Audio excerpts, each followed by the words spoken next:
الرحمن الرحيم قل أعوذ برب الفلق من شر ما خلق ومن شر غاسق إذا وقب ومن شر النفاثات في العقد ومن شر حاسد إذا حسد بسم الله الرحمن الرحيم قل أعوذ برب الناس ملك الناس إله الناس من شر الوسواس الخناس الذي يوسوس في صدور الناس من الجنة والناس.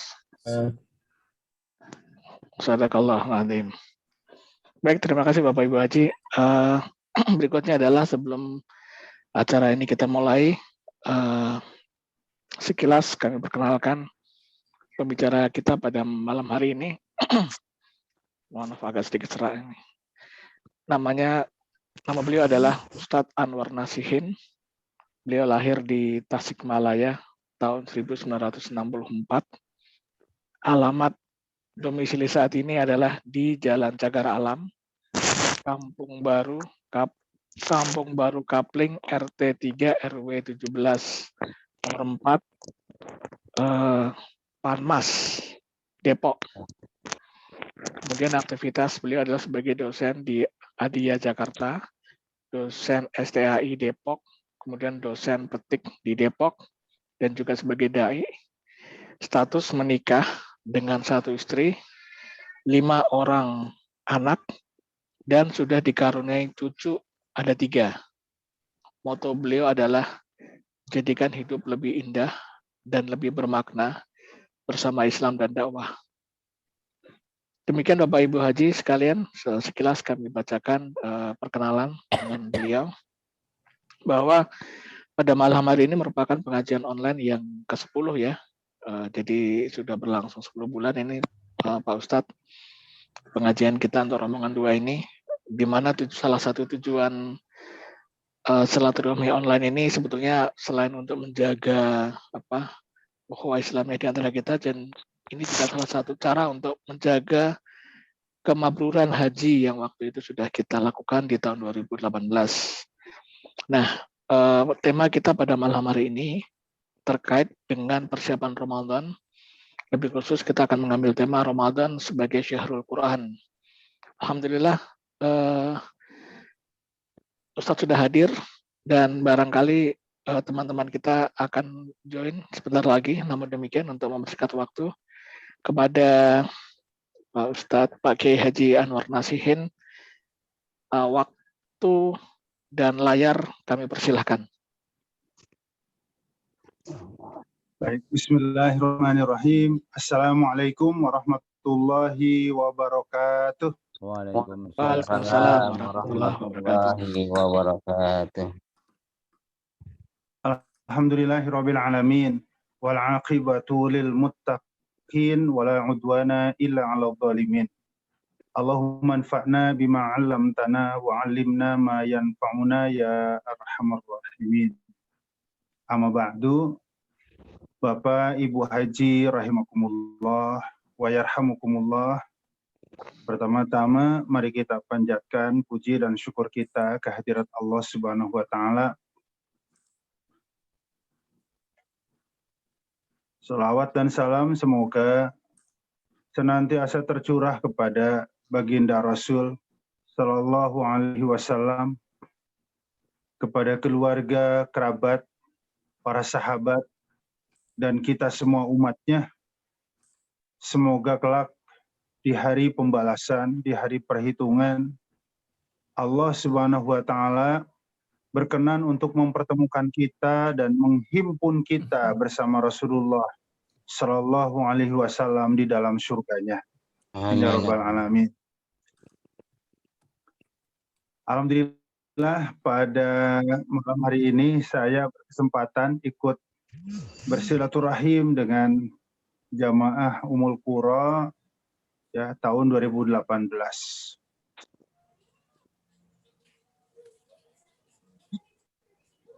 Ya, mudah-mudahan silaturahim seperti ini akan terus berkelanjutan, berkesinambungan, dan tentunya akan membawa banyak manfaat dan keberkahan.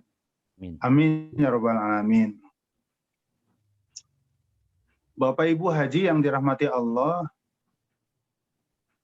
tanpa terasa ya, Ramadan tinggal 17 hari lagi. Semoga kita semua diberi kesehatan yang sempurna dan Amin. Allah pertemukan kembali dengan Ramadan yang akan datang. Amin. Amin ya rabbal alamin. Seorang atlet profesional akan bertarung, akan bertanding di kancah internasional atau di event internasional tanpa melakukan persiapan apapun. Kira-kira hasilnya seperti apa? Saya kira sangat mudah ditebak. Gatot lah, gagal total. Ya. Sudah persiapan sedemikian rupa, kesandung masalah. Ya, di pesawat ada satu orang yang terkena COVID. Tim bulu tangkis kita yang harusnya ikut bertarung di kancah internasional oleh England dipaksa harus pulang dan sudah pulang. Itu sudah melakukan persiapan. Kalau tanpa persiapan, gatot, pasti gatot. Gagal total. Nah, kita akan menyambut Ramadan. Kalau nggak melakukan persiapan sama sekali, ya kayak atlet profesional yang akan bertarung di event besar internasional, nggak ada persiapan. Gatot lah. Ya, dan kita ibarat atlet itu ingin bertarung dengan sungguh-sungguh dan ingin menjadi pemenang. Jadi bukan petarung yang hanya menjadi pecundang untuk sekedar meramaikan, ya, gugur di babak awal kualifikasi. Kita ingin bertempur, ingin bertarung, dan sekaligus menjadi juara. Berarti memang harus melakukan persiapan. Ya, kenapa kita harus punya tekad bertarung menjadi juara, bukan sekedar menjadi pecundang? Karena sekali lagi saya ingin sampaikan, takdir kita terlahir ke alam dunia adalah takdir pemenang, bukan takdir pecundang. Ini harus melekat pada setiap kita. Ya, jadi takdir kita terlahir ke alam dunia itu adalah takdirnya takdir pemenang. Andai seorang petinju legendaris seperti Muhammad Ali, Allahumma gfir wa yarham, datang ke Depok, saya yakin saya dan Anda semua akan menyempatkan, penasaran melihat ketemu Muhammad Ali dari jarak yang dekat. Karena apa? Petinju legendaris. Ya. Hebat gitu Muhammad Ali. Kenapa hebat? Bayangkan aja, ya, jarang kita melihat menyaksikan seorang petinju 11 ronde pertama secara angka lawannya Ali itu udah menang mutlak. Jadi Ali sudah tersudut, sudah sempoyongan. Kita yang misalnya ya pelatih, ofisial, pendukung, pecinta Ali itu udah nggak punya harapan Ali menang. Ternyata untuk memukul KO, Ali hanya membutuhkan satu ronde saja, ronde ke-12. Ya, bayangkan sudah hampir kalah, tapi dia bisa memukul jatuh KO lawannya dan nggak bangun lagi di ronde terakhir. Dan itu berulang-ulang Ali seperti itu. Ya, makanya Ali menjadi petinju hebat, menjadi petinju besar, menjadi petinju legendaris yang kayaknya nggak ada atau belum ada yang seperti Ali saat ini. Kagum bukan? Senang bukan? Iya jawabannya. Karena apa? Karena Ali bisa mengalahkan lawan-lawan tangguh yang jumlahnya ratusan. Ternyata kita itu lebih hebat dari Ali insya Allah. Karena apa? Karena kita telah meng-KO miliaran kembaran kita. Dulu, sekarang kita. Mohon maaf, ketika Bapak Ibu kita melakukan hubungan intim, ketika kita saat ini melakukan hubungan intim dengan pasangan kita, air mani yang memancar, sekali memancar masuk ke dalam rahim itu miliaran. Ya. Mungkin yang pernah belajar biologi, ya, melihat lab bagaimana sperma yang berebut masuk seperti kecebong, ya, berguguran di tahap ini, berguguran di tahap ini, dan yang berhasil menembus masuk ke rahim Anwar, ya, Pak Bagus dan bapak-bapak ibu haji, hingga akhirnya ibu kita hamil mengandung kita. Ini maknanya apa? Kalau kita kagum, kalau kita bangga dengan Muhammad Ali, seorang petinju hebat yang telah meng-KO hanya ratusan. Kita ternyata telah memukul KO miliaran kembaran kita. Dari situ kita bisa memberi mengambil ibrah, mengambil pelajaran bahwa kita dilahirkan ke alam dunia oleh Allah adalah takdir pemenang, bukan takdir pecundang. Ya, makanya kita tidak ingin menyaksikan Ramadan mulai tahun ini dan Ramadan ke depan, ya, kita termasuk orang yang sekedar meramaikan di minggu pertama atau sampai minggu kedua. Lihat taraweh di minggu pertama, luber sampai ke jalan-jalan. Pekan kedua semuanya sudah di masjid. Pekan ketiga tinggal 3 saf dan pekan keempat tinggal 1 saf. Kemana? Karena paling banyak adalah menjadi petarung-petarung yang hanya simpatisan, pecundang. Dan kita tidak ingin itu terjadi pada diri kita. Kita ingin bertarung sekaligus menjadi pemenang, karena takdir kita adalah takdir pemenang. Jadi kalau orang takdirnya pemenang, tekadnya memenang, ya, mimiknya, sorot matanya, ekspresinya, bahasa tubuhnya itu kelihatan. Nggak loyo, nggak lemes, ngaji nggak ngantuk, ya, tadarus baru sebentar udah tutup. Ya. Sekali lagi, kita ingin Ramadan benar-benar menjadi pemenang. Nah, kalau itu menjadi tekad kita, harus kita persiapkan supaya Ramadan tahun ini kita bisa bertekad, bahkan bisa memastikan pakai bahasa program, benar-benar akan menjadi Ramadan yang keren, yang hebat. Ramadan harus tetap bersemi walau kita di tengah pandemi. Itu kira-kira. Ya. Maka yang harus dipersiapkan oleh kita, ya, kayak atlet tuh. Pertama, mempersiapkan mental. Ya, persiapan nafsiyan, batinian, mental. Karena apa? Terkait keyakinan mental adanya di dalam hati, di dada. Agar senang kita, agar gembira kita dengan datangnya bulan Ramadan tidak seperti saat kita masih kecil dulu. Ya, sebentar lagi Lebaran, pakai baju baru, sepatu baru, sendal baru, ya kan, makanan yang spesial, sah-sah saja. Ya, tapi sekarang kita gembira, senang dengan akan datangnya Ramadan, karena apa yang Allah janjikan kepada kita memang berbeda dengan apa yang Allah janjikan di 11 bulan lainnya. Jadi Allah menjanjikan pahala, menjanjikan ganjaran bagi orang-orang yang beriman dan beramal, sesuatu yang tidak pernah Allah janjikan di 11 bulan lainnya. Ini yang harus membuat kita senang. Ini harus dengan kekuatan hati, ya. Dengan kekuatan iman. Karena pahala yang Allah janjikan, ya, ganjaran yang Allah janjikan, surga yang Allah janjikan, tidak nampak di mata.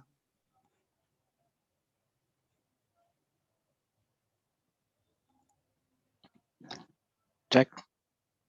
Stop suaranya. Lagi, ya. Kita perlu mengokohkan iman kita. Agar kita tidak pernah ragu dengan semua yang Allah janjikan. kita harus menguatkan iman kita agar kita tidak ragu sedikit pun akan segala apa yang Allah ancamkan. Jadi mentalnya harus seperti itu, ya. Bersihkan kita, ya.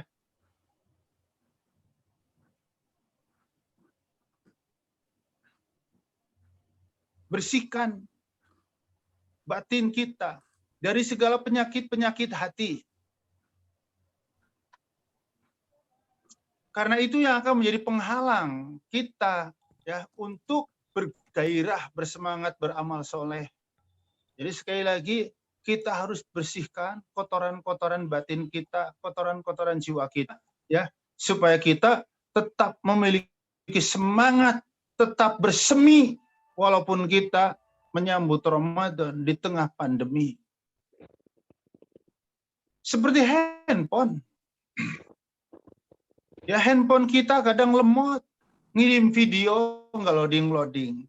Atau ada kirimin video, diklik nggak loading-loading.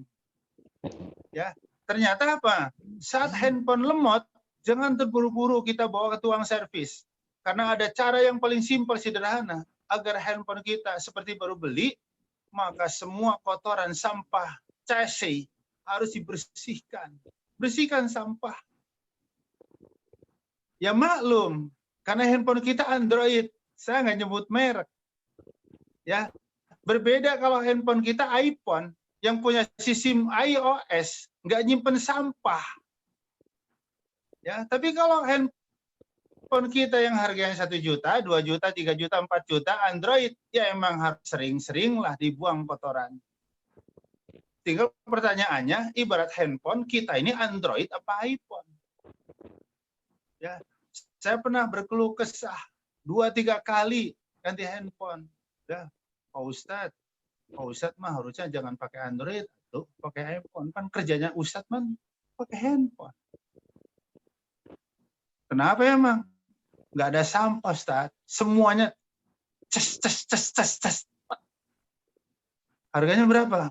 Yang paling murah 15 juta, Ustadz. Wah. Ya. iPhone 15 juta, 20 juta. Kalau Android kan 3 juta, 4 juta. Ya memang. Jadi wayah nawe, kalau kita merasa diri kita Android, ya seminggu sekali lah, ya video-video yang udah lama hapusin, jadi sampah. Ya, chat yang lama udah nggak pernah kebaca, dokumen-dokumen yang udah bertahun-tahun hangus, buangin, supaya semua jadi enteng. Kayak begitu jiwa kita. Kalau bersih dari sifat takabur, dari sifat riya, dari sifat ujub, buruk sangka, rakus, dan lain sebagainya, maka insya Allah kita Ramadan akan tetap bersemi, tumbuh, berkembang, sampai panen memetik hasil. Kenapa? Jiwanya bersih. Jadi kita nggak ragu. Ya, karena kekuatan iman, ainul basiroh, mata hati itu lebih tajam ketimbang ainul roksi, mata kepala. Mata kepala mah masing-masing ditutup 2 jari, alam semesta udah gak kelihatan. Lalu siapa yang bisa menutup mata hati kita? Gak ada. Makanya jangkauan mata hati, iman, itu menembus lintas batas. Pahala yang tidak tampak di mata, ganjaran yang tidak tampak di mata, surga neraka yang tidak tampak di mata, kita nggak ragu sedikit pun, karena kita menatap itu dengan ainul basirah. Perlu kekuatan iman. Yang ini harus kita persiapkan. Ya, jadi kita tidak ingin Ramadan ibarat atlet hanya sekedar meramaikan, nggak apa-apa deh kalah di babak kualifikasi. Buat apa kita bertanding kalau hanya sekedar menjadi penggembira? Jadi kita ingin menjadi petarung sejati sampai kita benar-benar menjadi juara. Persiapkan mental kita, keimanan kita. Ya, jadi bersihkan penyakit-penyakit hati. Ya, at-takhalli, bahasa tasawuf Imam Al-Ghazali, takhalli, kosongin. Bersihkan sifat-sifat buruk yang ada di dalam hati kita. Lalu at-tahalli, ya dihiasi dengan yang baik, lawan-lawannya gitu. Sombong, buang. Hadirkan lawannya sombong, tawadu, rendah hati. Al-bukhlu, kikir. Buruk itu penyakit hati. Buang. datangkan yang bisa menghiasi diri kita, as-sakha, dermawan. Kira-kira begitu, ya. Suka ngenyek, ya, suka merendahkan orang, ya. Buang, hadirkan sifat selalu menghormati, ihtiram kepada orang. Karena tidak ada yang tahu di antara kita siapa yang paling bertakwa di sisi Allah. Hanya Allah Subhanahu wa taala. Ya, jadi buang, singkirkan jauh-jauh segala penyakit hati, segala sampah, ya, yang ada dalam diri kita, jiwa kita, kemudian hadirkan sifat-sifat yang baik supaya Ramadan sekali lagi kita tetap bergairah dari mulai malam pertama, hari pertama sampai hari dan malam yang terakhir. Pertama. Yang kedua, ya, bagaimana mempersiapkan Ramadan? Ya, betapapun Ramadan di tengah pandemi tapi tetap bersemi, semangat, maka kita harus menyusuri jejak orang-orang hebat terdahulu, bagaimana mereka menyambut dan mengisi Ramadan. Orang-orang terdahulu, siapa yang dimaksud? Kita sering mendengar salafus soleh. Salaf, orang-orang dulu, soleh yang baik. Ya, yang dimaksud oleh Rasulullah, salafus soleh itu 3 generasi. Sahabat, tabi'in, tabi'in. Ya. Khairul quruni qarni. Sebaik-baik generasi adalah generasi yang hidup di zaman aku diutus jadi nabi, para sahabat. Tsummal ladzina yalunahum, kemudian orang-orang setelah sahabat, tabi'in. Tsummal ladzina yalunahum, kemudian orang-orang setelah tabi'in, tabi'in. 3 generasi Rasulullah enggak melanjutkan. Ya. Lalu setelahnya itu namanya khalafus soleh. Generasi yang mengiringi, yang menyusul, yang mengikuti, yang soleh. Imam Al-Ghazali aja hidupnya di abad ke-5 Hijrah. Ya, kalau satu generasi 100 tahun, berarti Imam Al-Ghazali sudah tabi'ihim. Imam An-Nawawi yang lahir tahun 731 dan meninggal 767, 45 tahun usianya, ya, itu abad ke-7. Tapi karyanya Masya Allah, hadis Arba'in Nawawi, Al-Adkar An-Nawawi, Riyadus Solihin, Al-Minhaj, Syarah Sahih Muslim, Al-Majmu' Syarah Al-Muhadzab. Itu karya-karya besar Imam An-Nawawi. Ternyata apa? Setelah 700 tahun, karya-karya besarnya sampai ada di depan kita, ada di rumah kita. Ya kan, makanya orang yang meninggalkan jejak-jejak baik kayak begitu seperti orang yang punya bank goib. Punya bank tapi nggak nampak. Tapi yang jelas dia dapat transferan terus. Siapapun umat muslim di negeri manapun baca Arba'in Nawawi, baca Riyadhus Shalihin, maka Imam Nawawi yang sudah terbaring sejak 700 tahun yang lalu, lebih hampir 8 abad, itu dapat transferan pahala dari kita yang membaca hadis Arba'in Nawawi tanpa mengurangi pahala kita sedikit pun.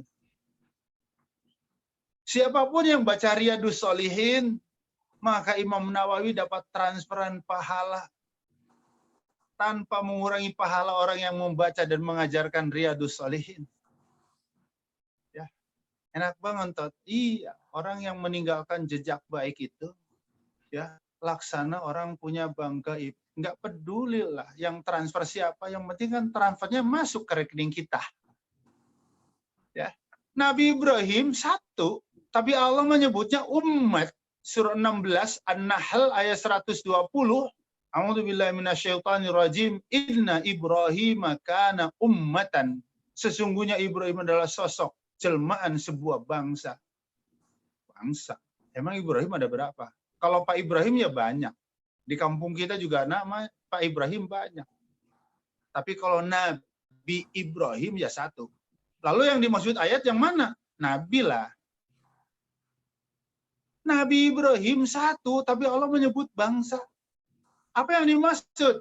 Karena kebaikan Ibrahim, pahalanya Ibrahim, laksana pahala yang dilakukan oleh sebuah bangsa. Siapapun orang yang pergi haji, pergi umrah, melakukan tawaf, melakukan sa'i, wukuf, mabit, melontar, ifadah. Nabi Ibrahim dapat tuh pahala. Dan pahala kita yang mengikuti jejak di belakangnya tidak berkurang sedikit pun. Sejak Ka'bah berdiri sampai hari ini sudah berapa juta orang yang haji, berapa juta orang yang umrah. Wajar kalau Ibrahimnya satu, tapi Allah menyebut umat karena kebaikan Ibrahim memang setara dengan kebaikan sebuah bangsa. Kenapa? Nabi Ibrahim punya bank goib. Bapak dan Ibu Haji yang dirahmati Allah, pasti kita kepengen kayak begitu. Termasuk saya. Kalau begitu, mari kita terus membuat jejak baik. Silaturahim kayak begini, saya nggak tahu nih sebulan sekali, 2 bulan sekali, 3 bulan sekali. Ini salah satunya kita sedang membuat jejak, ya. Supaya setelah kita nanti ada juga yang mengikuti jejak baik seperti ini. Enak berbaring di sana, dapat transfer. Dari siapa, Rob? Tapi senang kan kamu dapat transfer? Senang, tapi dari siapa? Kan kamu dulu pernah menghidupkan syiar-syiar pengajian sebulan sekali. Ternyata banyak yang mengikuti itu setelah kamu. Maka kamu dapat pahala. Ya, dan pahala mereka tidak berkurang sedikit pun. Subhanallah. Ya. Makanya mari kita telusuri salafus soleh, khalafus soleh mengisi menyambut Ramadan itu seperti apa. Salah satunya disebutkan an Utsman ibn Affan kana yaqra'ul Qur'an fil witri. Sayyidina Utsman bin Affan jelas sahabat, jelas salafus soleh, generasi pertama hatam Al-Quran dalam sholat witir. Kaget pasti kita, geleng kepala. Mungkin enggak ya? Ya kita sih nggak kepikiran hatam Al-Quran dalam sholat witir. Nggak kepikiran karena kita nggak nyampe. Tapi paling tidak, subhanallah, kagum. Sa'id bin Jubair, yaqra'ul Quran amamal Ka'bah fi raq'ah. Atau kama. Suaranya Ustaz. Ustaz suaranya di unmute, tolong Ustaz. Ustaz suaranya tolong di unmute. Ustaz suaranya. Unmute tolong Ustaz.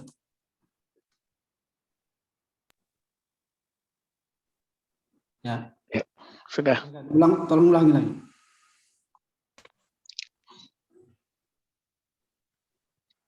Mohon maaf, ada telepon masuk barusan. Oh. Ya. Tapi yang umum, yang lazim, para salafus soleh membaca Al-Quran hatam fi salasi layalin, ada yang 3 malam. Fi sabi layalin, ada yang 7 malam. Imam Qatadah 7 malam. Ada yang fi ashri layalin, ada yang 10 hari atau 10 malam. Ya, Imam Al-Jurjawi. Subhanallah. Jadi generasi terbaik itu di luar Ramadan, apalagi di bulan Ramadan, itu hatam Al-Quran paling lama 10 hari.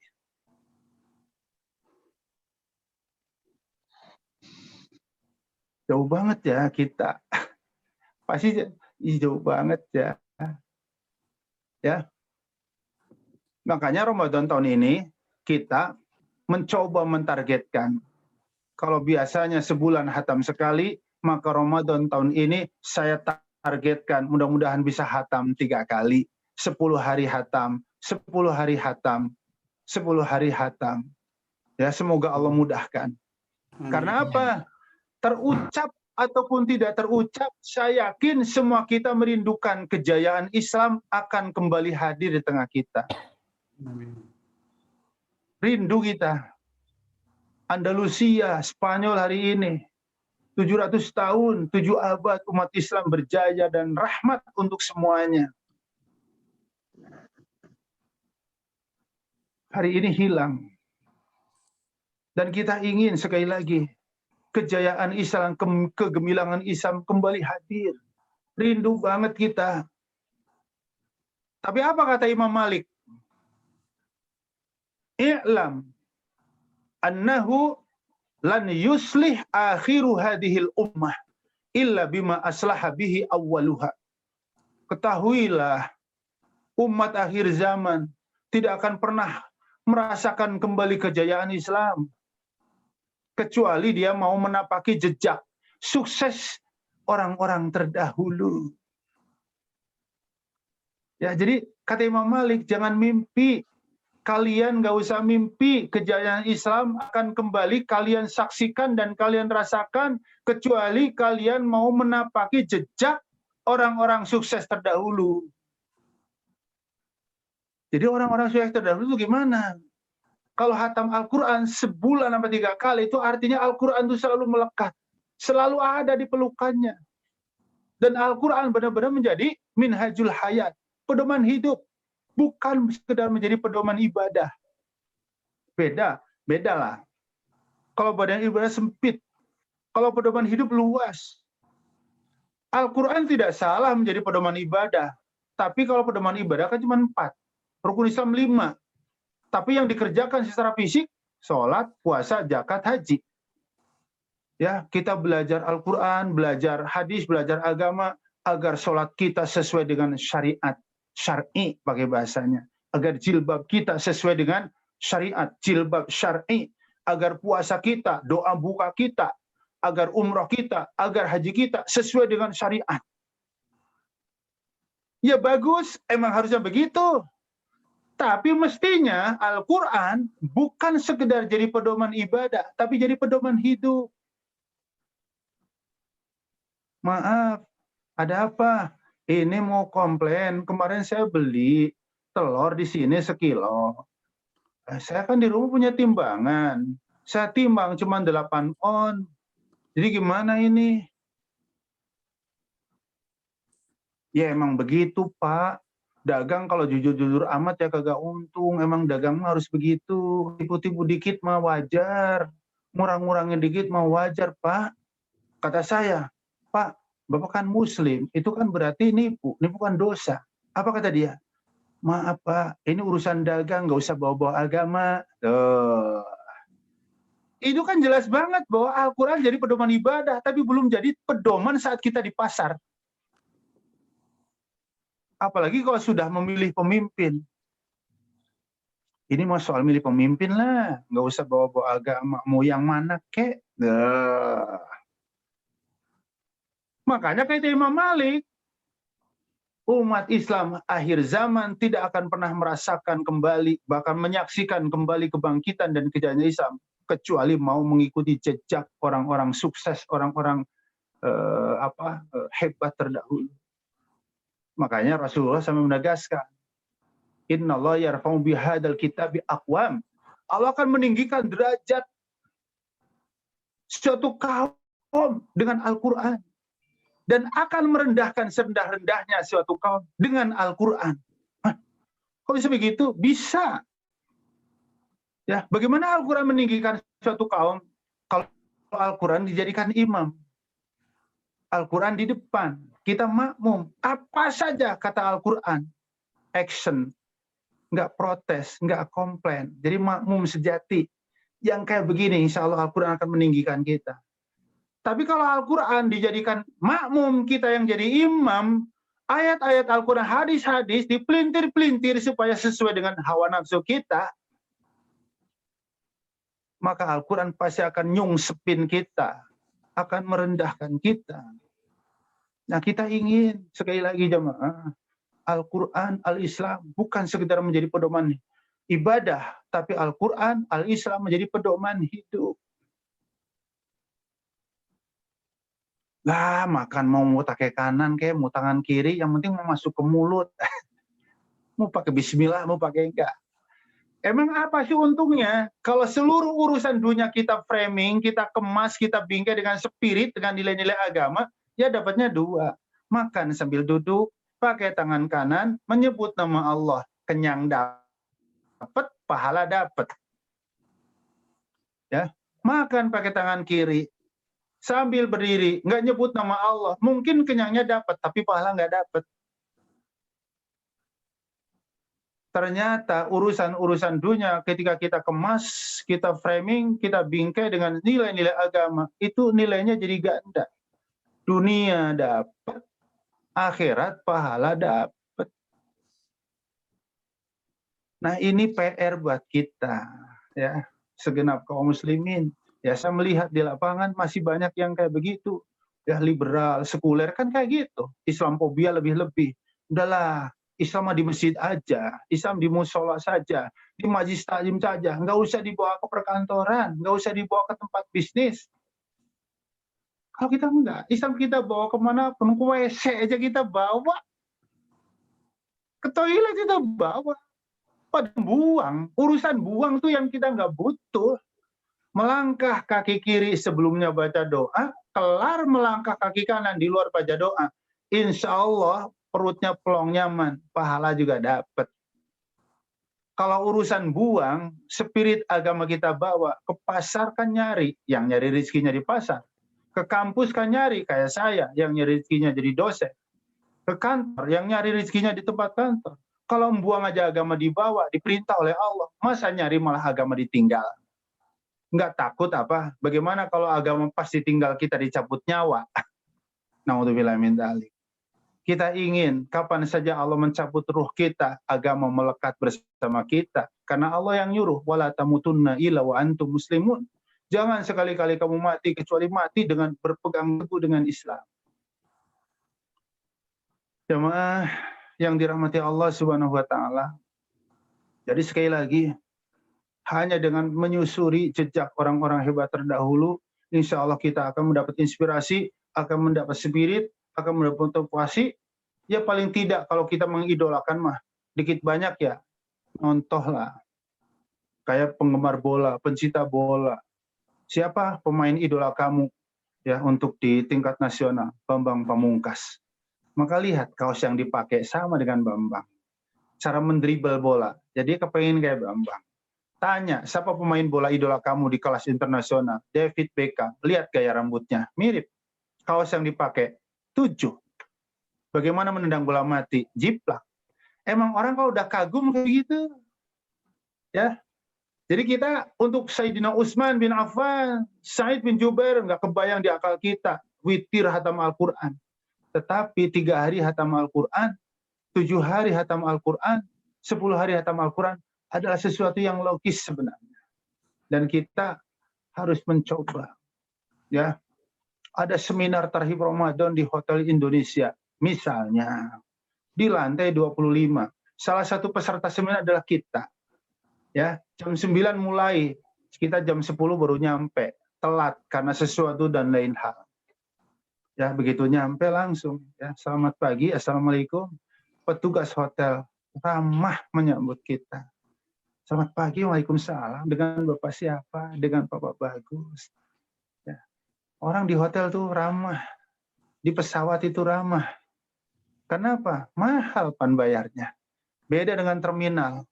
Ya, Depok, Surabaya, 200.000. Ya wajar kalau manggilnya teriak. Gadung, gadung, gadung. Piok, piok, piok. Di pesawat mana ada pramugari kayak begitu. Kita udah tahu. Iya dong. Di hotel juga begitu sama. Apa yang bisa kita bantu, Pak? Masya Allah. Lembut. Ya, suara kayak gitu nggak akan kita dengar di terminal. Panas, lapar, ya, murah. Aduh.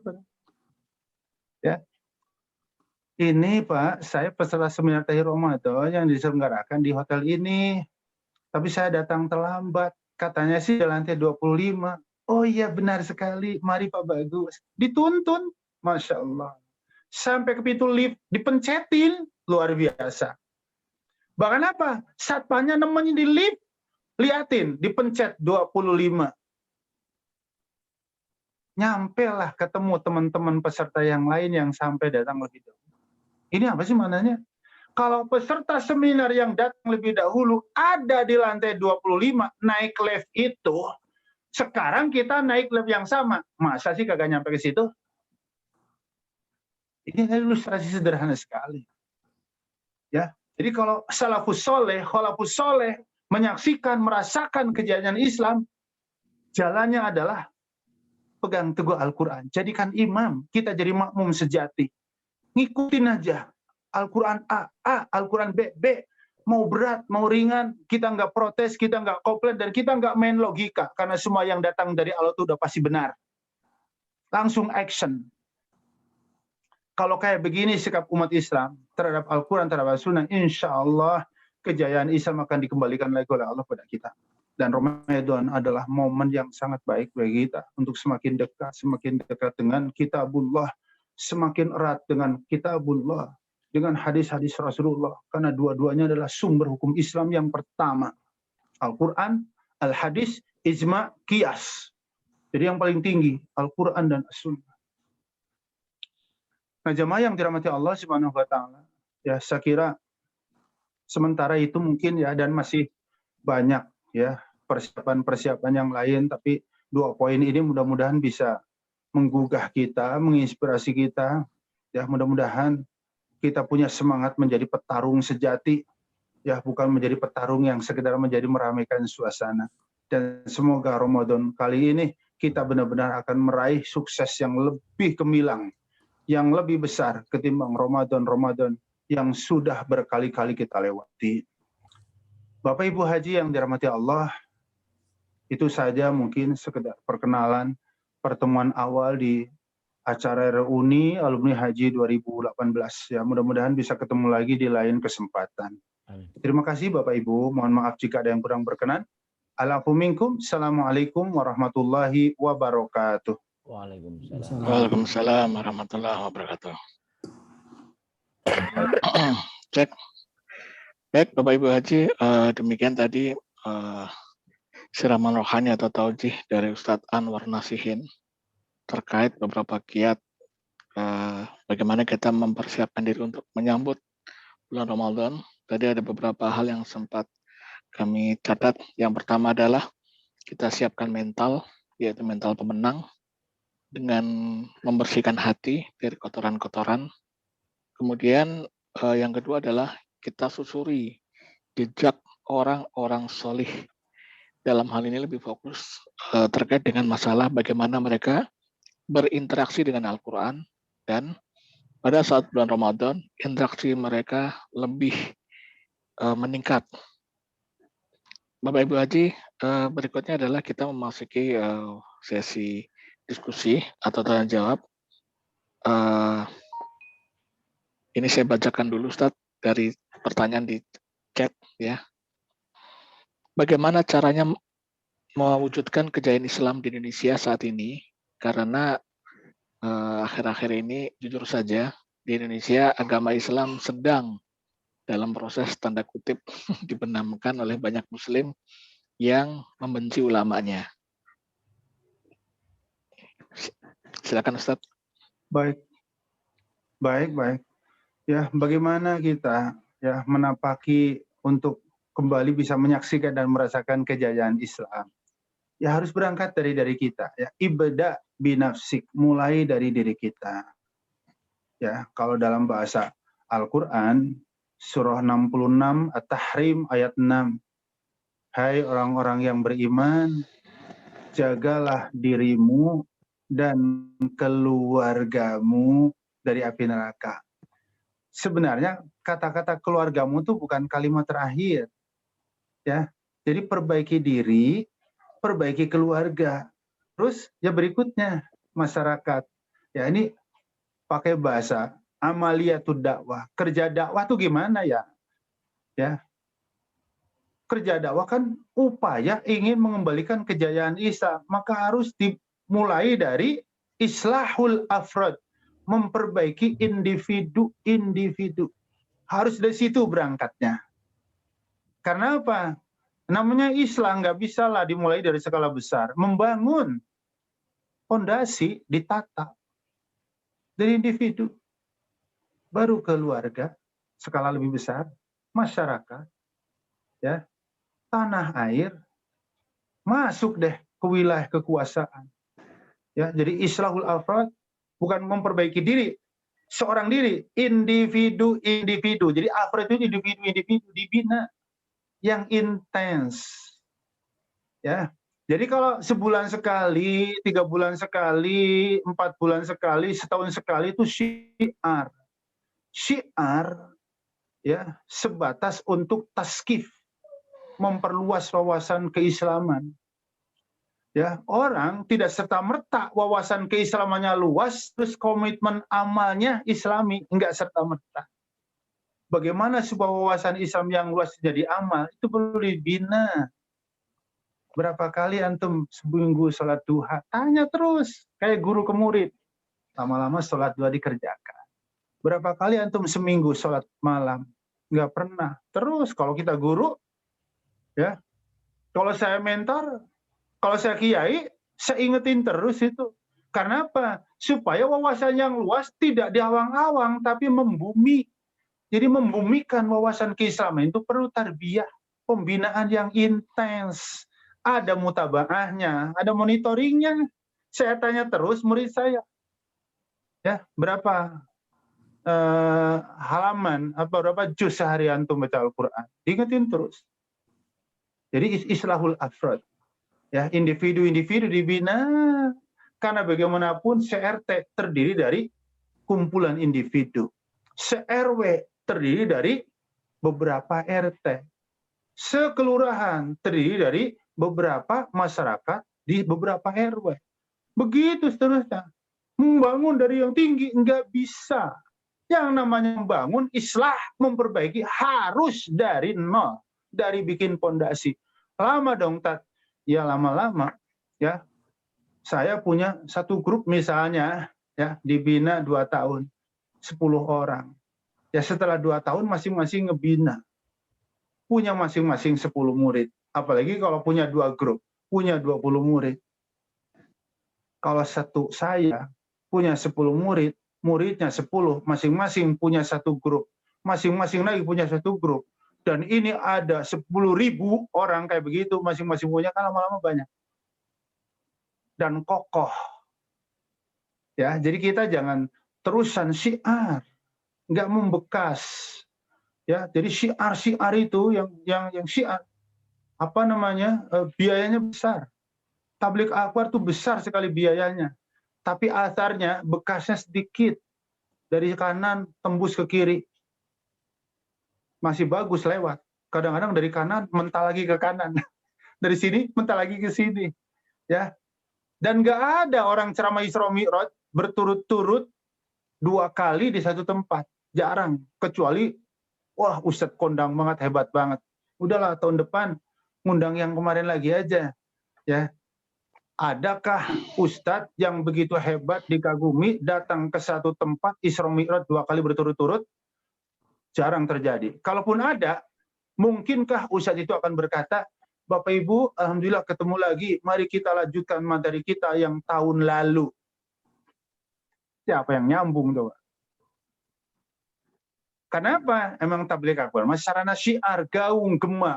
Kita ingin menunjukkan kepada halayak luas, inilah kami. Tapi keropos. Tapi kita butuh syiar. Punya produk, harus ada promo, biar orang tahu. Tapi, ya, yang kayak begini ya, cukuplah setahun sekali, karena biayanya besar. Jadi apa yang harus dilakukan? Pembinaan yang intens. Individu dibina. Individu bina, nanti setahun sekali kita ngumpul. Individunya dibina, setahun kali ngumpul. Kayak begitu Rasulullah menghasilkan khairul qurun, generasi terbaik, dan itu diabadikan di surah Al-Kahfi, surah 18 ayat 28. Jadi membina, sistem pembinaan individu itu diabadikan oleh Allah di dalam Al-Quran, surah 18 Al-Kahfi ayat 28. Sabar Muhammad, kuat Muhammad untuk duduk bersama orang-orang ini. Sedikit. Ya namanya duduk dengan 10 orang kan nggak terkenal. Coba kalau duduk, berdiri di depan saya 2.000 orang, 3.000 orang. Apalagi sekarang ada medsos yang luar biasa. Ya, apalagi punya tim untuk mengupload, untuk memviralkan, udah. Tapi kalau kita ceramah 10 orang, tiap hari ceramah 10 orang, ganti-ganti grup, nggak bakal dikenal orang, nggak bakal jadi liputan, nggak menarik. Tapi kayak begitu Rasulullah menghasilkan generasi terbaik. Ingin bangkit? Iya. Ingin jaya? Iya. Ya lakukan yang dilakukan oleh Rasulullah. Sabar. Ya. Jadi jangan ngarep. Kalau kita tidak pernah melakukan, yang dilakukan oleh generasi terdahulu yang menjadi penyebab kebangkitannya, ya kita jangan ngimpil lah, gitu ya. Jadi selamanya kita masih siar, gaungnya gede, siarnya besar, tapi kropos dalemannya kita. Kita ingin punya siar yang besar, daleman kita isi. Itu yang kita inginkan. Jadi luar dalam kita ada, gitu. Wallahu a'lam bishawab. Ustadz boleh Ya. tanya? Silakan. Assalamualaikum Pak Haji, warahmatullahi wabarakatuh. Di antara Warahmatullahi. di bulan Ramadan adalah Qiyamul Lail. Sementara Qiyamul Suaranya kecil sekali. Halo, dengar Ustadz? Suara saya jelas? Halo. Kurang, kecil sekali. Nggak apa-apa, Pak Haji Tam. Nanti saya lanjutkan nanti kalau kurang ini. Oke. Ini kan jadi amalan di bulan Ramadan yang sering kita laksanakan minimal adalah Qiyamul Lail. Qiyamul Lail yang dilakukan di bulan Ramadan adalah di setelah Isya. Sementara kita kalau sudah melazimkan sholat tahajud, apakah kita sebaiknya tetap sholat tahajud di akhir malam atau tidak? Itu pertanyaan saya, Ustaz. Baik. Kita sudah sholat tarawih, terus tar malam boleh nggak kita tahajud? Boleh banget, sangat boleh. Ya, yang dilarang oleh Nabi itu melakukan witir 2 kali, itu aja yang dilarang. La witrani fi lailatin. Jadi jangan mengerjakan witir 2 kali. Jadi kalau kita tarawih sudah ikut witir, ya nanti malam boleh nggak qiyamul lail? Boleh banget, tapi jangan witir lagi. Tapi apakah Nabi? Ya, jadi sekali lagi tahajud boleh, silakan, nggak masalah. Ya, jadi sekali lagi bahasa tarawih itu masuk kalimat qiyamul lail, menghidupkan malam. Ya, tapi bahasa tahajud lebih spesifik, dilakukan setelah tidur. Tahajud itu artinya bangun tidur. Ya, kita mengartikan sholat. Fatahajjad bihi, bangunlah. Lalu ibadahlah. Jadi tahajud itu artinya bangun di sepertiga malam terakhir untuk melakukan berbagai aktivitas amal. Bisa sholat, bisa dzikir, bisa munajat, bisa ngadu, bisa minta, bisa berlindung, bisa tilawah, bisa sholawat. Itu termasuk tahajud. Jadi amal yang dilakukan setelah kita tidur. Jadi tahajud maknanya tidur dulu. Afdolnya. Ya, makanya boleh sudah tarawih antara malam tahajud itu boleh banget. Ya, yang penting kalau sudah witir pada saat kita sholat tarawih bersama, ya maka nanti malam kita tinggal tahajudnya tanpa harus ditutup dengan witir kembali. Itu aja. Ya, jadi larangannya mutlak hanya tidak boleh mengerjakan witir 2 kali dalam 1 malam. Itu aja. Oke, terima kasih. Baik, Pak Ustadz.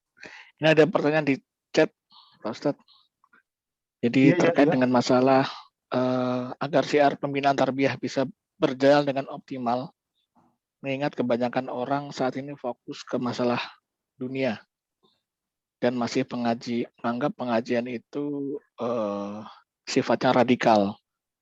Dan bagaimana kaitannya dengan ayat tentang bahwa jumlah orang-orang beriman itu sedikit, tidak banyak. Dan juga kaitannya dengan ayat yang tidak ada paksaan dalam beragama. Jadi pembinaan tadi Ustaz dikaitkan dengan fokusnya orang masih ke duniawi, pandangan orang pengajian itu radikal, dan juga orang-orang beriman itu jumlahnya tidak banyak, serta tidak ada paksaan dalam beragama. Silakan Ustaz. Iya betul. Iya betul. Ya, dalam agama nggak boleh ada paksaan. Makanya yang harus dilakukan adalah proses pencerahan, proses penyadaran. Ya, jadi kita ingin bangkit, iya. Ingin beri kejayaan, iya. Ya, ayo kita tapaki seperti itu. Karena sekali lagi, namanya bahasa membina mah nggak bisa skala banyak, nggak termonitor. Jadi kita bahasanya ya membina layaknya kayak bimbel. Ya. Ada seorang ibu yang curhat. Saya nggak sebut sekolahannya ya. Ustadz, mau curhat. Oh silakan Ibu. Kenapa? Anak saya kan di MI, ya bilang di MI ya. Kelas 2, tapi belum bisa baca. Gimana ya Pak Ustadz? Saya nanya MI mana, disebut nama. Sekarang saya nggak sebut nama. SPP-nya berapa? 20.000 sebulan. Ya satu kelas berapa? 58 orang. Gurunya 1. Kebayang Bapak? Ya, SPP 20.000, sekelas 58 orang. Gurunya 1. Kalau kita ngasih PR, waktunya 45 menit untuk ngoreksi 58 cukup apa enggak? Itu syiar, rame, tapi enggak keurus. Enggak keurus. Beda dengan yang IT, ya, SDIT, TKIT, SMAIT, sekelas 25. Gurunya 2, di depan 1, asisten guru di belakang 1. Ada PR bagi 2, kelar. Mirip kayak bimbel. Udah kayak begitu, udah IT ikut bimbel lagi. Bimbel itu ada yang 12 orang, ya, waktunya 60 menit. Ada yang 7 orang, waktunya 60 menit. Ada yang 5 orang, waktunya 60 menit. Anak saya, waktu kelas 3, kelas 12, ya, ayah, saya mau ikut bimbel sama teman-teman. Boleh ya? Oh iya, kan udah bilang. Mau ikut bimbel apa enggak? Ya, sono, mau yang mana? NF, mau apa namanya, Primagama, ya, atau yang Laskar UI. Teman-teman aku katanya banyak yang Laskar UI, ya udah sono. Akhirnya dia minta diantar, saya antar. Ya, habis sholat maghrib, Assalamualaikum, Waalaikumsalam, silakan Pak, duduk, apa yang bisa kami bantu? Ini anak mau ikut bimbel.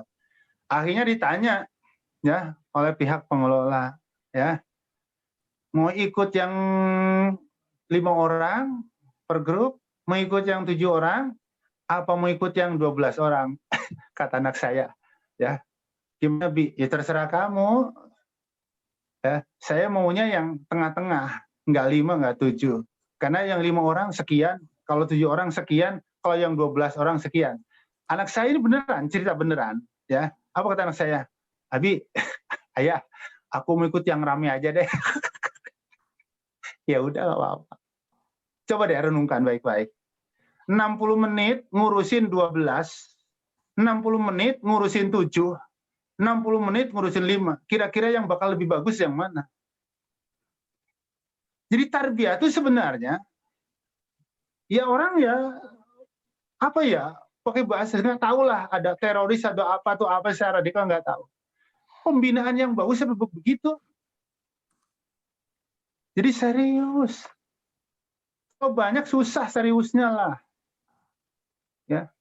Jadi lebih serius. Ada yang belum paham, cuma 7 orang, 60 menit. Kita punya waktu lebih luas. Makanya Rasulullah mengatakan, disuruh oleh Allah, sabar Muhammad bersama orang-orang yang senantiasa beribadah dan berdakwah di jalan Allah dan semata mengharap ridha Allah. Ternyata ketika dia baca tafsirnya, orang-orang yang dimaksud itu bukan banyak tanpa batas. Itu 6 orang.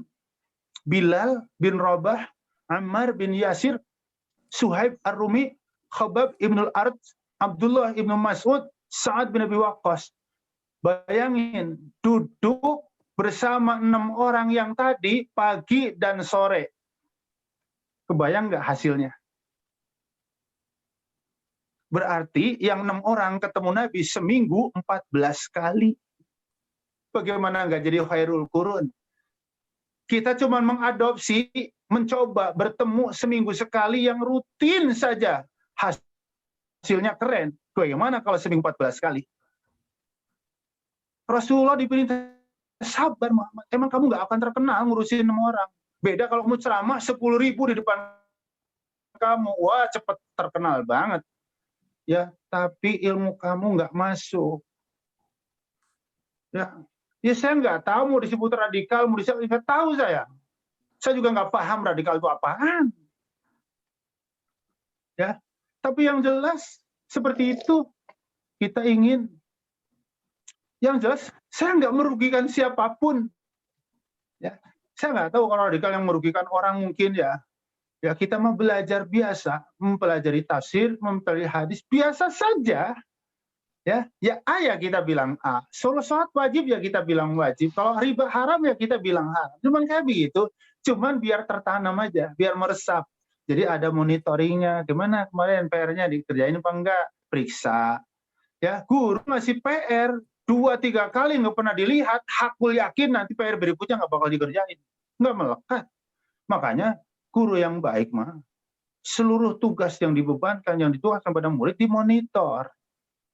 Jadi pembinaan tuh sistemnya kayak begitu. Jadi lupakan, hilangkan radikal-radikal, kita nggak tahu. Itu orang-orang yang sentimen maya mungkin bisa berkata apa saja kepada kita. Ya. Jadi sekali lagi, saya emang nggak paham kalimat-kalimat kayak begitu. Yang saya paham, mari belajar Islam yang lebih serius, sebagaimana pemeluk agama lain juga pasti serius belajar agamanya. Jadi kalau agama lain serius belajar agamanya, kita serius belajar agamanya. Kalau kita disebut radikal, kenapa mereka nggak disebut radikal? Gitu dong, balik-balikin sedikit lah. Ya, jangan kita dipojok-pojokin, sebenarnya kita bisa berargumen, tapi kita diem gitu. Kamu memilih pemimpin yang seiman dengan kamu nggak toleran. Nah, kamu kan memimpin yang seiman sama kamu. Kalau saya memilih yang seiman dengan saya disebut intoleran, maka kamu memilih yang seiman dengan kamu, ya intoleran. Lah orang sama-sama intoleran kok ngata-ngatain? Gitulah kira-kira sambil tertawa sambil bercanda. Supaya mereka juga cerah. Nggak gampang nyudutin orang. Yang dilakukan kamu sama yang dilakukan saya. Kenapa saya salah, kamu nggak salah? Jadi sedikit-sedikitlah argumen, sedikit-sedikit colok-colok. Tapi kita sekali lagi, ya gradual, argumentatif, dan rahmat untuk semuanya. Ya, jadi sekali lagi kita mah nggak pernah usil, nggak pernah jahat, dan kita tidak ingin melakukan kejahatan kepada siapapun. Jadi wajah kita harus wajah yang seperti pesan Habib Nurmagomedov. Apa kata Habib Nurmagomedov? Juara UFC, juara MMA, ya, kelas dunia, bukan di TV One. Ya, apa kata dia? Orang kafir tidak membaca Al-Quran, orang non-Muslim tidak membaca hadis. Ya jelaslah, mereka tidak percaya bagaimana membaca. Tapi apa kata Habib? Benar mereka tidak membaca Al-Quran, benar mereka nggak baca hadis, karena mereka nggak percaya. Tapi mereka akan selalu membaca dirimu. Jadi tampillah kamu menjadi cermin yang baik buat mereka. Ini Islam yang rahmatan lil alamin. Jelaskan. Kita harus bisa menjelaskan yang segamblang-gamblangnya. Ya. Pak Taufik, oh iya, istri saya mau melahirkan, pinjam mobilnya dong buat nganterin ke klinik. Mari. Ya, Pak Taufik, anak saya mau masuk sekolah, tapi saya kekurangan biaya, bisa nggak dibantu? Wah, bisa. Terus dibaikin sesuai dengan kemampuan kita. Terlama-lama mereka bertanya, Pak Taufik sebenarnya agama panjenengan apa sih? Lihat, mereka nggak membaca Al-Quran, mereka nggak membaca hadis, tapi mereka membaca diri kita. Rasulullah mau ke masjid ditimpuk pakai batu, kadang ditimpuk pakai kotoran unta, tapi Rasulullah tidak pernah membalas kejahatan dengan kejahatan, membalas keburukan dengan keburukan. Justru saat si penimpuk itu nggak pernah nimpuk, Rasulullah bertanya seorang sahabat dan terdengar kabar kalau dia sedang sakit. Apa yang dilakukan Nabi? Ini orang Yahudi loh. Rasulullah langsung menjenguk dan menjadi orang pertama yang jenguk sebelum teman-teman Yahudi, tetangga Yahudi, keluarga juga nyetuk. Apa yang terakhir ucapkan? Ya Allah, kalau pakai bahasa kitanya, orang yang paling saya benci justru menjadi orang pertama yang datang. Orang yang paling saya benci menjadi orang pertama yang nolong saya. Ini pasti ada sesuatu yang hebat yang mengajarkannya kepada dia. Lama-lama apa? Agamamu apa sih Muhammad? Ajaranmu apa sih Muhammad? Benar kan? Makanya Habib Nurmagomedov mengatakan, mereka nggak baca Al-Quran pasti. Mereka nggak baca hadis pasti. Tapi mereka membaca diri kita. Tampillah wajah-wajah kita, sorot mata kita, mimik kita, ekspresi kita kepada semua umat manusia apapun agamanya dengan akhlakul karimah. Karena akhlakul karimah itu akan menjadi pesona dan mudah-mudahan kita bisa menjadi jalan bagi mereka untuk ikut bersama kita di jalan Allah Subhanahu wa taala. Begitu. Jadi wajah kita bukan wajah yang sangar, bukan wajah yang menakutkan, bukan wajah yang gimana, tapi wajah kita adalah wajah yang ramah, wajah yang santun, wajah yang penolong, wajah yang peduli, wajah yang melayani kepada siapapun. Saya kira itu. Jadi dilurus-lurusin aja. Jangan pernah bosan untuk ngelurus-ngelurusin berbagai sangkaan yang negatif. Para nabi, para rasul, bohong kamu orang gila. Maaf, saya bukan orang gila, tapi saya utusan Allah. Besok kamu tukang sihir. Maaf, saya bukan tukang sihir, tapi saya utusan Allah. Jadi jangan pernah bosan untuk meluruskan tuduhan-tuduhan miring terhadap kita. Gitu, lurusin aja.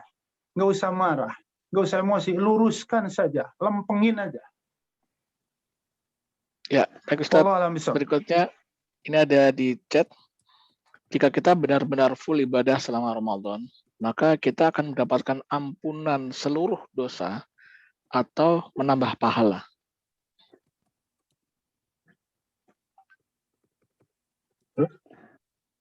Halo Ustaz. Terdengar Ustaz? Ya, pertanyaannya? Ya, jika ini di chat Ustaz pertanyaannya, saya bacakan. Jika kita benar-benar full ibadah selama Ramadan, kita mendapatkan ampunan seluruh dosa atau akan menambah pahala? Dua-duanya lah. Dua-duanya. Jadi pahala dapat, ampunan dapat. Dikatakan di surah 11, surah Hud, ayat 114, Innal hasanat yudhibnas sayiat. Kebaikan yang banyak itu akan melenyapkan, menghapus keburukan. Ya, dia menghapus dosa. Iya, dengan kebaikan yang banyak dosa-dosa kita dihapus. Ya, tapi al-khotoya, dosa-dosa kecil. Ya, kalau dosa besar gimana menghapusnya? Dua, istighfar dan taubat nasuha. Ya, kalau dosa besar nggak bisa. Ya, misalnya syirik nggak bisa. Ya, dengan kebaikan-kebaikan secara umum. Jadi dosa syirik besar harus dengan taubat nasuha. Dan apa kata Allah kepada orang yang bertobat? Di surah Az-Zumar, surah 39 ayat 53, hai hamba-hambaku yang telah melampaui batas. Masya Allah. Allah menyapa hambanya pendosa itu tidak dengan kalimat ayyuhal mudnibun, hai para pendosa. Tapi Allah menyapa dengan kalimat penuh cinta, hai hambaku yang telah melampaui batas. Guru, orang tua, nggak boleh berkata, hai anak bandel. Hai murid bandel, nggak boleh. Gunakan bahasa yang lebih santun. Allah kepada hambanya yang tergelincir kepada perbuatan dosa besar sekalipun, Allah tidak menyapa dengan kalimat, hai para pendosa. Enggak. Hai hambaku yang telah melampaui batas.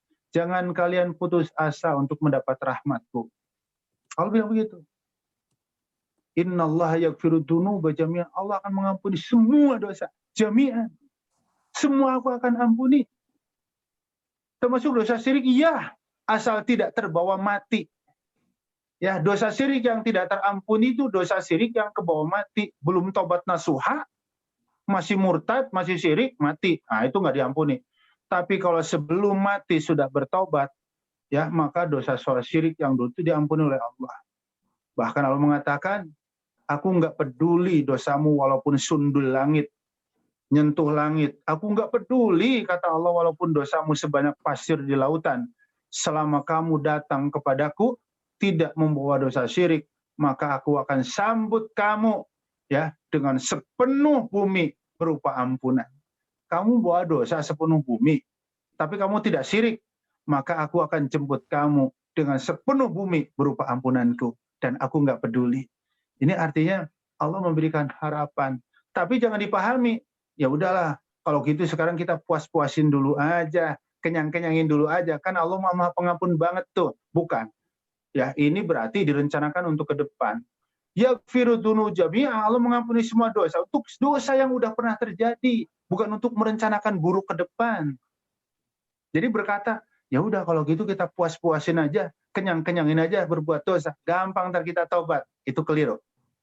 Ya, jadi ayat ini adalah Allah memberikan harapan kepada hamba-hambanya yang pernah tergelincir kepada perbuatan dosa, kecil maupun besar di masa-masa yang lalu.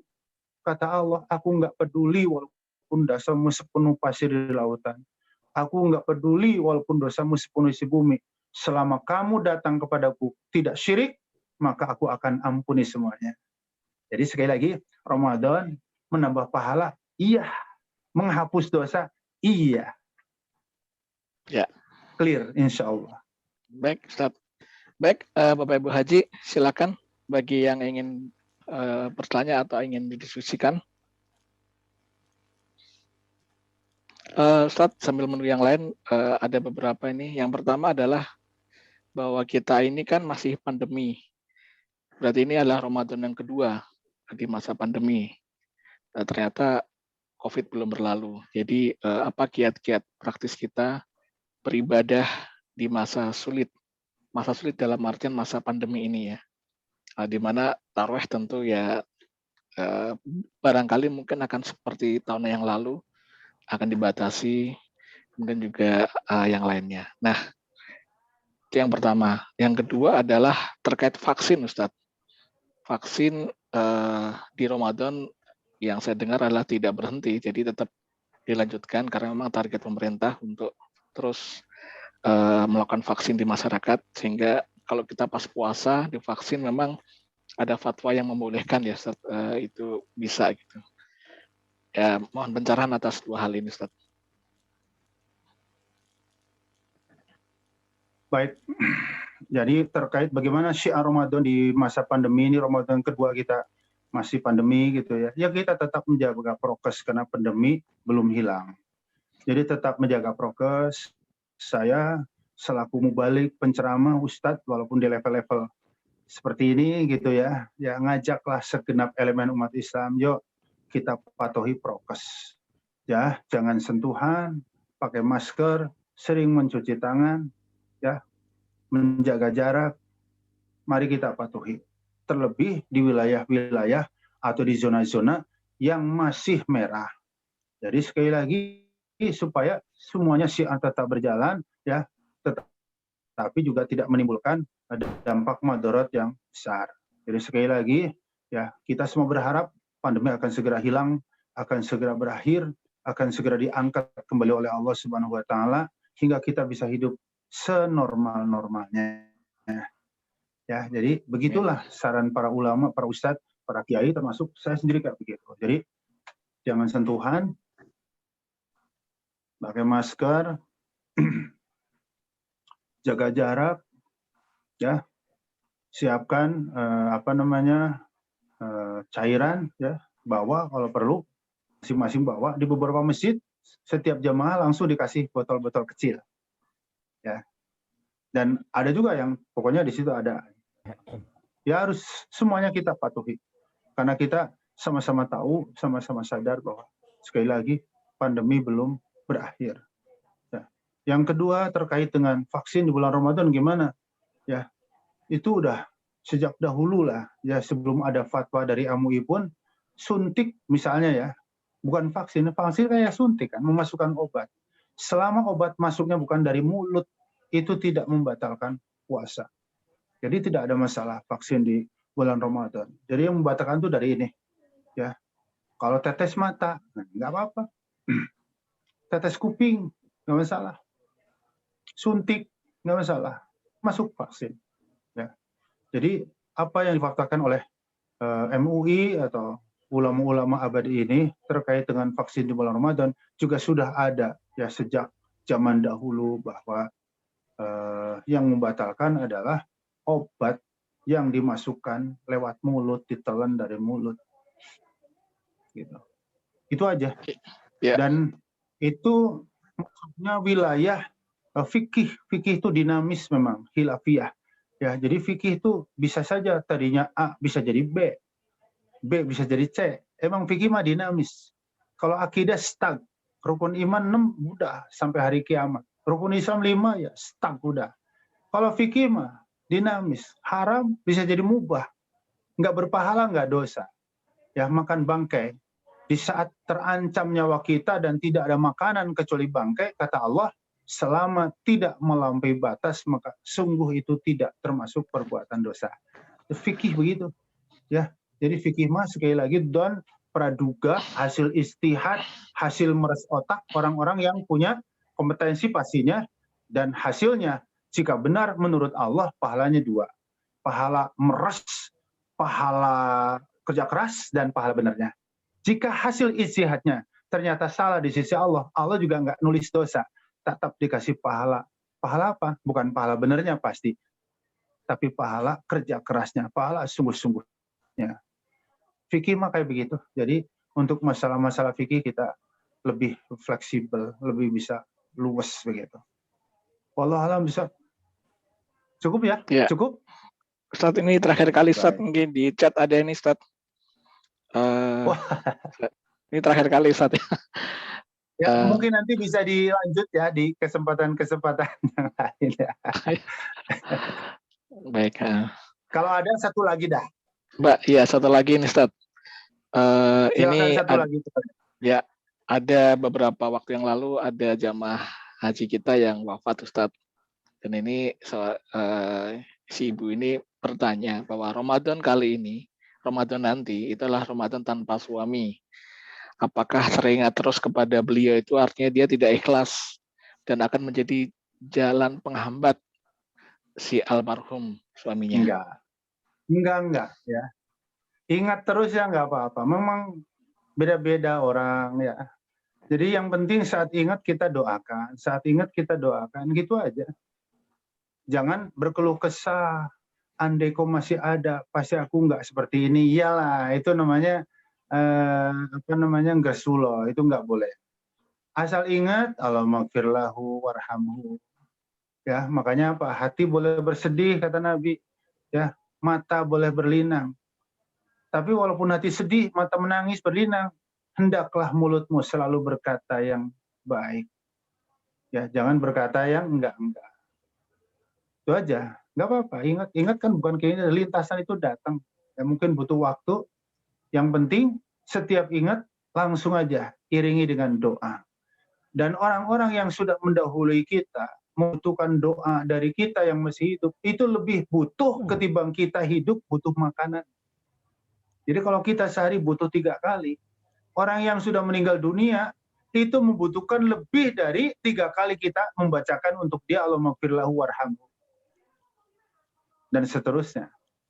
Ya, jadi hajatnya orang-orang yang sudah nggak ada terhadap doa kita yang masih hidup itu lebih besar ketimbang hajat kita terhadap makanan. Makanya ingat doakan. Kalau perlu ya bacain Fatihah. Ya Allah, bacaan Fatihah perkenankan pahalanya untuk beliau. Al-Fatihah. Lebih keren lagi ya, hadiahkan pahala suratul Al-Baqarah.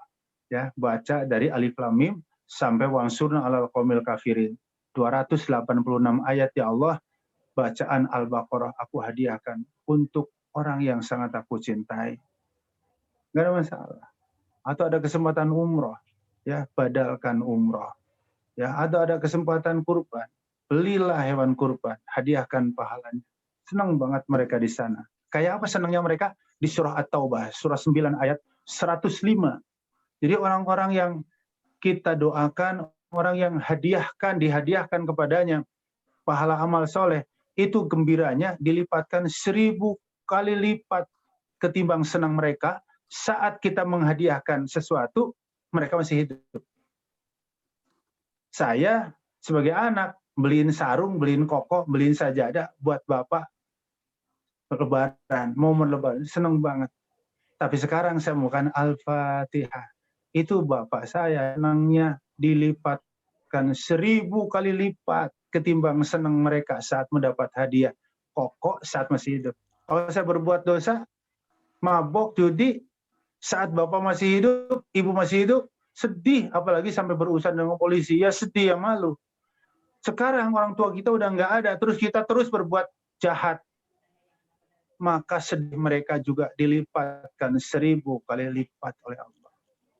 Itu tafsiran ya penjelasan Rasulullah di ayat surah At-Taubah surah 9 ayat 105. Oleh karena sekali lagi ingat berdoa untuk dia, ingat baca Fatihah untuk dia, ingat sedekah pahalanya untuk dia. Insya Allah di sana mereka akan senang sekali, gembira sekali. Wallahu alam bishawab. Ya, itu saja Baik. mungkin sementara. Baik, terima kasih Ustadz dan juga Bapak Ibu Haji. Mohon maaf Ustadz untuk mengakhiri pertemuan kali ini berkenan untuk mendoakan kita semua Ustadz. Silakan Ustadz. Apa ya? Ya Ustadz, Anwar Nasin, mohon berkenan untuk mendoakan kami semua Ustadz. Oh iya. Dengan doa bersama. Baik, Ya. baik. Bapak Ibu Haji yang dirahmati Allah, mari kita sama-sama mengangkat kedua tangan kita, menundukkan hati kita sejenak, berdoa kepada Allah Subhanahu wa taala, semoga doa-doa kita diijabah Allah Subhanahu wa taala. A'udzubillahi minasyaitonirrajim. Bismillahirrahmanirrahim. Alhamdulillahirabbil alamin. Segala puji bagimu ya Rabb. Syukur kami panjatkan kehadirat-Mu. Engkaulah yang pantas disanjung, dipuja, dipuji, karena Engkau zat yang maha hidup, yang tak pernah akan mati. Engkau yang pantas disanjung, dipuja, dipuji, karena Engkau zat yang maha gagah perkasa, tidak akan pernah menjadi lemah, apalagi terbujur kaku dan padaya. Engkau yang pantas disanjung-sanjung, dipuja-puja, dipuji, karena Engkau zat yang maha kaya, tidak pernah menjadi miskin, apalagi bangkrut. Wahai Allah, kami hamba-hamba-Mu yang lemah, hamba-hamba-Mu yang ringkih. Berikan ya Allah taufik pertolongan-Mu kepada kami, agar kami mudah menjalankan segala perintah-Mu, agar kami mudah meninggalkan segala larangan-Mu. Amin. Ya Allah, jagalah kami istiqomah di jalan ini, di jalan Islam agama-Mu. Jangan Kau gelincirkan kami setelah Engkau tunjuki kami ke jalan ini sampai kami menutup mata. Amin. Wahai Allah, jadikan keluarga kami, rumah tangga kami, keluarga yang sakinah, mawaddah, warahmah. Jauhkan rumah tangga kami dari gosip, ya Rabb. Dari fitnah, ya Rabb. Dari KDRT, ya Rabb. Atau dari apapun, dari sekecil apapun yang berpotensi merenggangkan, meretakkan, apalagi menghancurkan hidup rumah tangga yang setelah kian lama kita bangun. Karuniakan kepada kami, Rabb, keturunan yang Kau sebut dalam firman-Mu, qurrata a'yun, keturunan yang enak dipandang mata, menyejukkan, menenteramkan hati dan jiwa. Berkahi kami di bulan Sya'ban, ya Rabb. Pertemukan kami dengan Ramadan yang akan datang, ya Allah. Barik lana fi Sya'ban wa balighna Ramadan. Allahumma barik lana fi Sya'ban wa balighna Ramadan. Allahumma barik lana fi Sya'ban wa balighna Ramadan. Rabbana taqabbal minna innaka antas samiul alim wa tub 'alaina innaka antat tawwabur rahim. Rabbana atina fid dunya hasanah wa fil akhirati hasanah wa qina adzabannar. Walhamdulillahirabbil alamin. Assalamualaikum warahmatullahi wabarakatuh. Waalaikumsalam warahmatullahi wabarakatuh. Baik Ustaz Anwar Nasihin, jazakallah khair atas pencerahannya. Mohon maaf, ini kami akan masih lanjut Ustaz dengan agenda